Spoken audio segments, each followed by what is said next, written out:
Thanks for all of you for being here. I'm Rob Richie. I'm Executive Director of Fair Vote. We're one of the sponsoring groups, and we're into the next session here.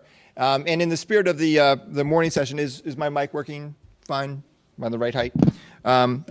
We are going to have a lively sort of set of democracy dialogues interspersed with 2-minute presentations about different ideas. Relating to voter turnout, which is the broad theme of our session. There are 227 million eligible voters. We mentioned the fact that barely a third of them participated in November of last year, which was the lowest turnout of eligible voters since 1942, which was, of course, in the middle of World War II, where a lot of people weren't able to vote just because they weren't at home and they didn't really have absentee voting in many places at that time. So it really was an extraordinarily low election. But it's not just that. We had voter turnout that was hit historic lows in more than half of states that had primaries. And we're talking about turnout in some of these elections getting down toward 10% of registered voters in primaries. Some of our big city elections have turnout less than that. We're getting into single-digit turnout. Fair Vote is an electoral reform and voting rights group that seeks systemic voting reforms to improve American democracy. Our founders were at the cutting edge of their time in structuring elections and government. And in spirit, we stand beside them as we confront the real challenges facing us today. This afternoon, Fair Vote will introduce our core vision of representative democracy, one that involves changing winner-take-all elections for Congress, which may be a new idea to many of you, but I did want to mention that 2 days after the November elections, we projected winners in 86% of U.S. House races using a method that was accurate in all but one of the last 700 projections that we've made.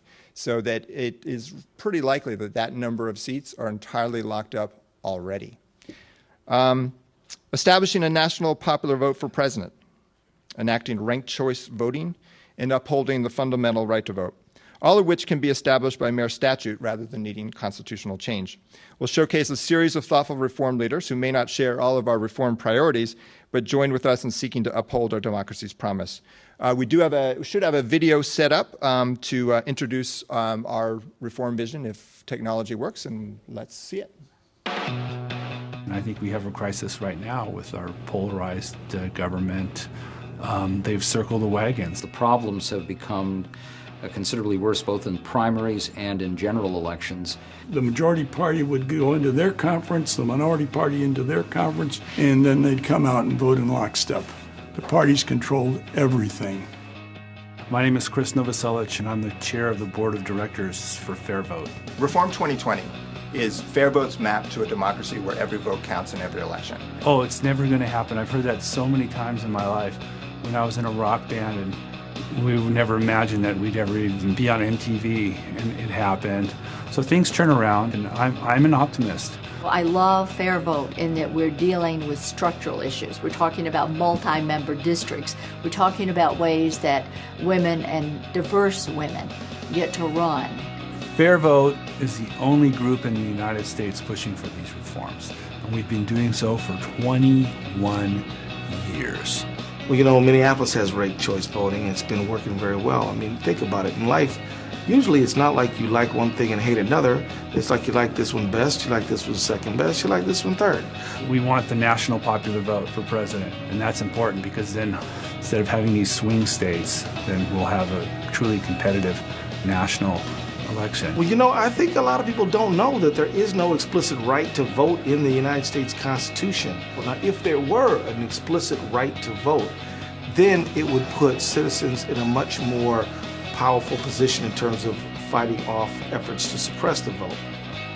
What we want to do, we want to take that power out of their hands and put it in the hands of the voter.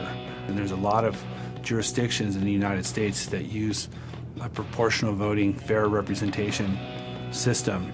It would make for a much more honest and robust debate. It would mean that we are not sort of having this false dichotomy all the time between the right and the left as if, as if there are only two sides to an issue. The results have been very clear that you have much less polarization, much less racial voting, and you get much better representation.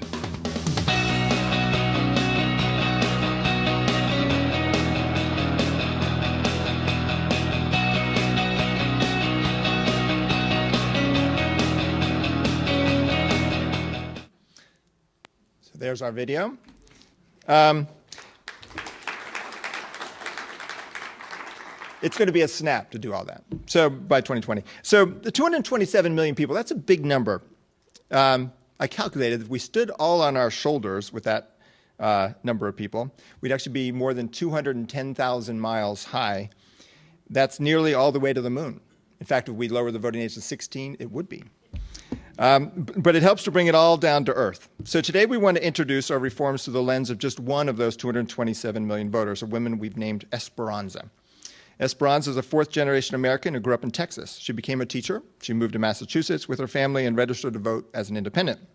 She doesn't care much for Democrats, but is often disappointed by Republicans.